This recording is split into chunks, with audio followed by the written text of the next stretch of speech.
Bom dia, amigos. Estamos de volta para mais um episódio da série Pelos Caminhos do Evangelho. E hoje vamos conversar um pouquinho a respeito da renovação com Cristo. Para isso, separamos uma pequena parábola, mas antes de a lermos, é preciso que apresentemos o contexto em que ela foi dita por Jesus. O Mestre e os seus discípulos estavam sendo criticados pelos fariseus, pelos escribas e pelos doutores da lei, pela não observância de alguns preceitos religiosos, sobretudo preceitos exteriores. Por exemplo, a não observância do sábado. Jesus estava curando nos sábados. A não observância dos jejuns. A participação em banquetes com publicanos e pecadores, ou seja, a não observância da pureza ritual, segundo eles. O indivíduo não poderia se aproximar de determinados tipos de pessoas, como, por exemplo, os publicanos e os pecadores, pois senão ele perderia sua pureza ritual. Muito menos banquetear-se com eles, pois que isso representava uma comunhão mais profunda e, portanto, aos olhos dos fariseus, era algo ainda muito mais grave. Mas Jesus e os discípulos, portanto, não estavam seguindo esses preceitos e começaram a ser criticados. E é nesse contexto que Jesus vai contar a pequena parábola que nós vamos trazer aqui, que está em Lucas, capítulo 5, versículos 37 e 38. Então eu vou ler e a gente comenta um pouquinho. Ninguém lança vinho novo em odres velhos, senão o vinho novo romperá os odres. Ele será derramado e também os odres se perderão. Mas vinho novo deve ser posto em odres novos. Então está aqui a pequena parábola de Jesus sobre a qual nós vamos conversar um pouquinho. Primeiro, nós precisamos entender quais são esses elementos aqui. O que é o vinho e o que são os odres. Apenas para esclarecer, os odres eram pequenos recipientes feitos de couro onde se transportava líquidos, né? Uma espécie de uma bolsa onde você colocava líquidos. Mas o que é esse vinho e quem são esses odres, já adiantando um pouquinho a nossa interpretação? Bem, como nós temos falado, era uma característica daquela cultura, e Jesus se utilizou disso para se comunicar, a utilização de elementos simples do cotidiano para transmitir ensinamentos espirituais. Então se aproveitava de uma característica do elemento simples do cotidiano para transmitir um ensinamento espiritual. Por exemplo, então eu gostaria de falar do desenvolvimento espiritual do indivíduo, eu utilizava o símbolo de uma semente, que é lançada na terra e vai aos poucos crescendo. Eu gostaria de falar dos valores que podem ser, entre aspas, pescados na vida, então eu utilizava o símbolo dos peixes, ou dos valores que podem ser conseguidos na vida, eu utilizava o símbolo das pérolas, ou do tesouro escondido. E assim sucessivamente, vários elementos do cotidiano que Jesus utilizava. Outro que agora me veio à mente, o do fermento. O fermento que por dentro vai construindo o reino divino. Algo que começa pequeno e aos poucos vai tomando dimensão. E não é diferente com o vinho. Só que nesse caso, o símbolo do vinho é muito bonito. Por quê? O vinho era o símbolo do espírito, ou do conhecimento espiritual. Aí você pode se perguntar, mas qual a relação do vinho e do espírito? Ora, qual a característica essencial do espírito? Quanto mais velho, quanto mais experiente, mais aperfeiçoado, mais sábio, mais aprimorado está o espírito. Podemos até estagnar momentaneamente, mas se pegarmos uma parcela longa de tempo, o espírito sempre evolui, o espírito sempre avança. Então eles precisavam de um elemento do cotidiano que falasse desse progresso de maneira ilimitada e de maneira sempre crescente. Todos os elementos ao redor deles, praticamente todos, se degeneravam com o tempo, com exceção de um, o vinho. Nós sabemos que o vinho, quanto mais velho, quanto mais antigo, mais saboroso, mais aperfeiçoado, mais aprimorado. Por isso, eles tomaram o vinho como o símbolo do Espírito. Isso não é algo estranho para nós espíritas, porque o que está lá no Prolegômenos de O Livro dos Espíritos? A cepa de uma videira. Dizem os espíritos, esse é o símbolo do trabalho do Criador. A cepa é o corpo, o licor ou o vinho é o espírito e o bago é a alma ou o espírito encarnado na matéria, que vai aos poucos se quintessenciando, ou seja, se purificando à medida que encarna e à medida que progride. Então, esse símbolo que nós temos na doutrina espírita da cepa é algo que já existia lá naquele tempo. Isso é bonito porque, mais uma vez, reforça a ideia de que as revelações, as 3 revelações, no nosso caso, as revelações do ramo judaico-cristão, são revelações que se complementam, são revelações que se refletem umas nas outras, mostrando um grande processo pedagógico divino. Estão unidas e fazem parte de um processo maior. Então o vinho é o conhecimento espiritual que nos chega, o conhecimento espiritual do Evangelho que chega até nós. Naturalmente, então, entenderemos o que são os odres. Somos nós mesmos, o recipiente desse vinho, aqueles que estão aqui para recebê-lo e utilizar esse vinho para o quê? Para a sua transformação. É isso que Jesus está nos falando. O vinho chega até nós, só que quando os odres recebem esse vinho novo e não buscam se renovar, algo de complicado acontece, algo de danoso para o vinho e para os odres. A ideia é que o que acontecia fisicamente? Como o odre era velho, estava cheio de impurezas e estava fragilizado.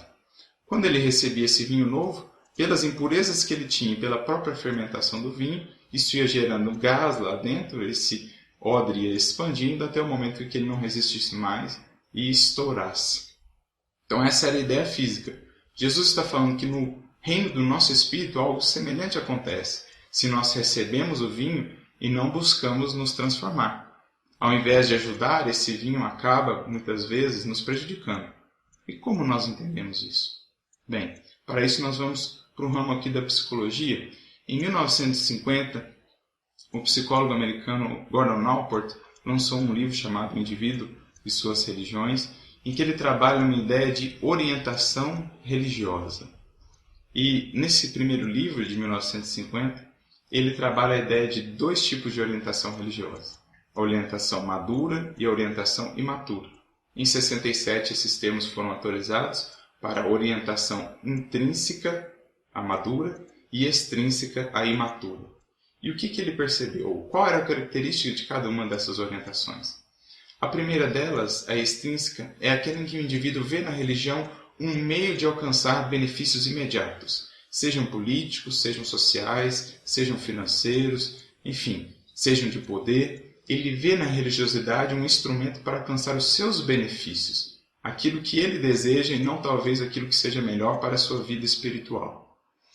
Por outro lado, o indivíduo que tem uma orientação religiosa intrínseca está preocupado em ter na religião um meio de aprendizado ou de desenvolvimento da sua vida espiritual. Ele quer aprimorar-se à luz da sua religião. Então, seu objetivo primordial não é alcançar benefícios imediatos, mas sim desenvolver-se, aperfeiçoar-se e, naturalmente, a longo prazo os benefícios virão, mas não necessariamente os benefícios terrenos, imediatos, e sim os benefícios espirituais. Então, resume ele no seu livro, o extrínseco usa a sua religião e o intrínseco vivencia a sua religião. Então, a religiosidade extrínseca está relacionada mais aos atos exteriores, ao cumprimento de fórmulas religiosas, à presença na comunidade religiosa, sem efetivamente, muitas vezes, uma transformação do indivíduo. Por outro lado, a religiosidade intrínseca está associada a essa transformação do indivíduo, a essa renovação, a essa melhoria do indivíduo. Isso é muito importante e muito interessante, porque o que eles perceberam nos estudos, o Gordon Allport lá atrás, e hoje, na maioria dos estudos que têm sido feitos sobre a influência da religiosidade na vida do indivíduo. O comportamento extrínseco, ou a orientação extrínseca, está relacionada a comportamentos danosos, muitas vezes, para o indivíduo e para aqueles que o circundam, como, por exemplo, preconceito, intolerância religiosa, uma baixa autoestima, uma culpa maior, uma visão de Deus como um carrasco. Então, de uma maneira geral, a religiosidade extrínseca piora os indicativos de saúde espiritual do indivíduo, muitas vezes contribuindo ou prejudicando os fatores que levam à depressão, ao suicídio e a outras enfermidades psíquicas.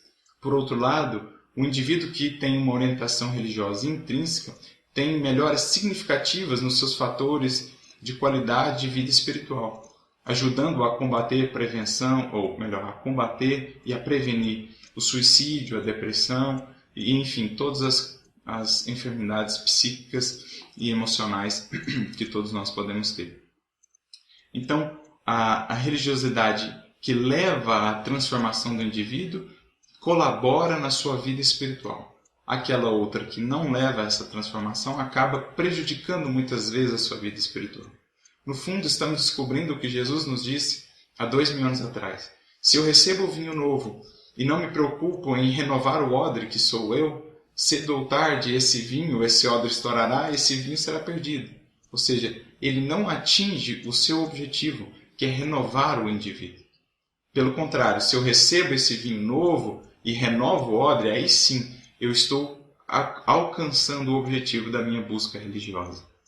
Kardec também percebeu isso, e lá no capítulo 8 do Evangelho segundo o Espiritismo, ele nos diz que o objetivo da religião, de todas as religiões de uma maneira geral, é tornar melhor o homem ou aproximá-lo de Deus, e isso só se dá pelo seu aperfeiçoamento.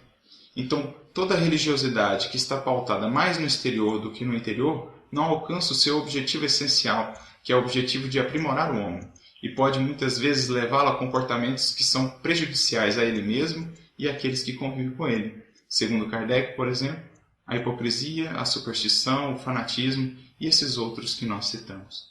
Então, por isso que na didática do Espiritismo, graças à perspicácia de Kardec e à orientação dos Espíritos, nós removemos tudo aquilo que são as manifestações exteriores como algo obrigatório. Então, ritualismos, hierarquias, castas, formalismos religiosos, tudo isso foi, de certa forma, retirado da doutrina para que nos focássemos no aspecto essencial, que é a transformação do indivíduo.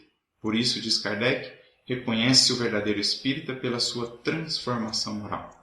Ou seja, é verdadeiro espírita aquele que recebe o vinho novo da doutrina espírita, do Evangelho, e busca também se tornar um novo homem. Quando nós temos essa postura, nós temos automaticamente uma postura de abertura às outras concepções religiosas, entendendo que o que realmente importa é a essência, a transformação do ser. Cada religião é como um vinho diferente, que tem como objetivo transformar o odre ao qual ela é depositada. Esse é o objetivo primordial da religião, e é isso que o Cristo estava nos falando, estava nos orientando, e a gente percebe isso melhor quando vamos no texto em grego e vemos lá que os dois adjetivos que foram utilizados, tanto para vinho e tanto para odre, no grego significam sim novo, mas têm características diferentes. No primeiro caso, o adjetivo que se refere ao vinho é novo no sentido de tempo, ou seja, um novo conhecimento que me chegou, uma nova revelação, algo que eu desconhecia e agora eu passo a conhecer. Já o adjetivo que se refere ao odre é novo também, mas no sentido de qualidade. Não temos um odre novo, mas sim um odre renovado, o mesmo odre que se renovou. Então fica clara a ideia de que o vinho tem o objetivo de renovar o odre no qual ele é depositado. Se não há essa renovação, essa fermentação interior pode acabar gerando mais sofrimento, mais dificuldade pelas posturas que ela nos leva a ter. Então, talvez agora a gente entenda melhor a passagem de Jesus transformando a água em vinho, né? Lá, as bilhas tomam o lugar dos odres, a água representando o elemento material ou da materialidade e o vinho o elemento espiritual da espiritualidade.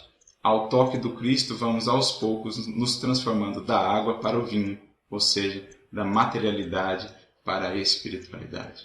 É essa a mensagem que Jesus traz nessa parábola simples, de que, como ele havia sido criticado pelos fariseus por não cumprimento de determinadas fórmulas exteriores, Jesus está falando que a essência é o que realmente importa, e que adianta cumprir algumas formas religiosas se não há a verdadeira transformação interior do indivíduo, a renovação desse odre. Além disso, o significado desse vinho é o significado da alegria espiritual que invade todo o ser, que se une a Deus, que se une ao amor divino.